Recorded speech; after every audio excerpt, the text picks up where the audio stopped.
જુઓ રાધનપુરના આકાશી દ્રશ્યો, જ્યાં જુઓ ત્યાં પાણી જ પાણી. રાધનપુરમાં અનરાધાર વરસાદ બાદ ખેતરો બેટમાં ફેરવાયા. ખેતરોમાં પાણી ભરાયાના આકાશી દ્રશ્યો આવ્યા સામે. પાટણ લોકસભાના સાંસદ ભરતસિંહ ડાભીએ પણ ખેડૂતોના નુકસાનની ચિંતા કરી. રાધનપુર તાલુકાના પડેલા સતત ભારે વરસાદના કારણે દેલાણા, ગોતરકા, રામેશ્વર, દેગામ, દોરકડા, ગુલાબપુરા, સાતુન, કમાલપુર, પેદાશપુરા, ગીચાણા, જોરાવરગંજ અને બિસ્મિલ્લાગંજ ગામોના ખેતરો પાણીમાં ગરકાવ થઈ ગયા છે. અનેક વિસ્તારોમાં ખેતરો તળાવમાં ફેરવાઈ ગયા હોય તેવી સ્થિતિ સર્જાતા ખેડૂતોમાં ચિંતાનો માહોલ જોવા મળી રહ્યો છે. ખેડૂતોના જણાવ્યા મુજબ ગવાર, બાજરી, જુવાર, કપાસ અને અન્ય ખરીફ પાકો લાંબા સમયથી પાણીમાં ડૂબેલા હોવાથી ભારે નુકસાન થયું છે.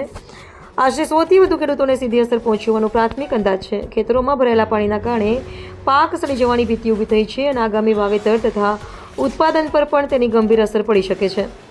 તાજેતરના ભારે વરસાદને કારણે ઉત્તર ગુજરાતના અનેક વિસ્તારોમાં ખેતરોમાં પાણી ભરાવા અને પાકને નુકસાન થવાની સ્થિતિ સર્જાઈ હોવાનું અહેવાલોમાં પણ નોંધાયું છે.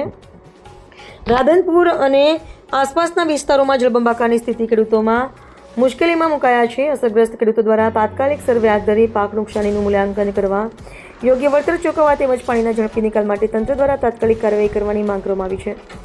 ગ્રામજનોનું કહેવું છે કે જો આગામી દિવસોમાં પણ વરસાદ ચાલુ રહેશે તો નુકસાનનો આંક વધુ વધી શકે છે. રિપોર્ટર સાંતલપુર વિસ્તારમાં તાજેતરમાં મોટા પ્રમાણમાં વરસાદ વરસ્યો છે, જેના કારણે અનેક ગામડાઓમાં પાણી ફરી વળ્યા છે.